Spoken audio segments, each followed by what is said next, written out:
Good morning. This is the day the Lord has made. We will rejoice and be glad in it. Today is Wednesday, November 26th. It's the day before Thanksgiving. For me, it's dramatically different than last year or any year. Think about those who are no longer here. I didn't lose them because I know where they are, but I know it's going to be a sad time. But I'm not going to spout religious positivity when I say it's going to be a good Thanksgiving this year, because there's so many blessings that I need to recount. And I just simply choose that I'm going to enjoy what the Lord has provided.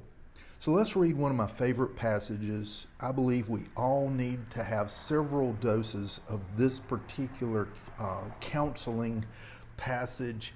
It's specially for us. It's special for this time. It's Philippians chapter 4, verses 4 through 9.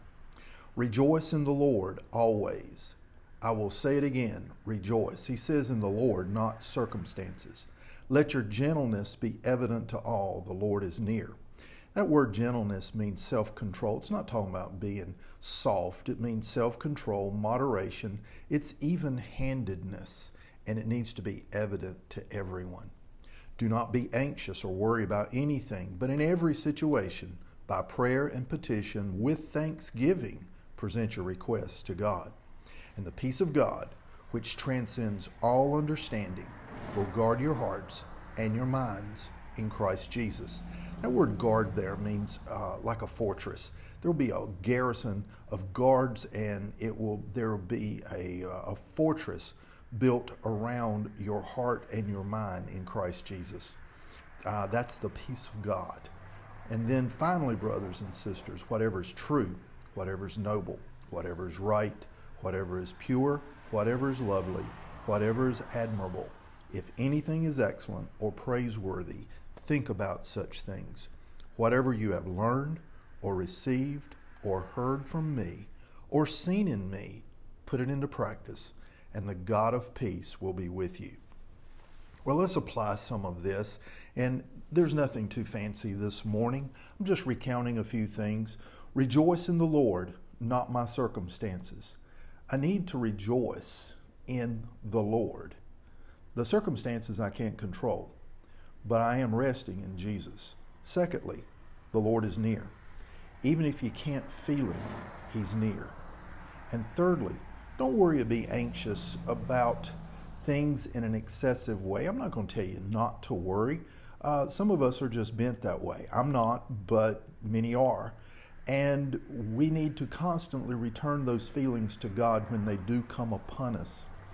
We just simply say, I can't handle this, God. You got to do this. You got to handle this, and turn it over to Him. And I would say, do it constantly. Do it over and over again. It's one of those things you can't just do one time. You've got to simply continue to hand it to Him. And fourth, this is a practical thing. Take the money you would spend on Christmas presents for those you're missing this year, like your parents, spouse, whatever, and give it to missions, or give it to a great organization so that they can invest it in someone else's life. And the influence continues to go year after year. We've done this for family members for years. And first of all, it was Deborah's daddy that passed away. And then it was her stepfather, and then my dad. And it just goes on. And now it's a pretty sizable group. But yet that money continues to be invested for them. This is Wednesday, November 25th. Love God. Love people. Love never fails.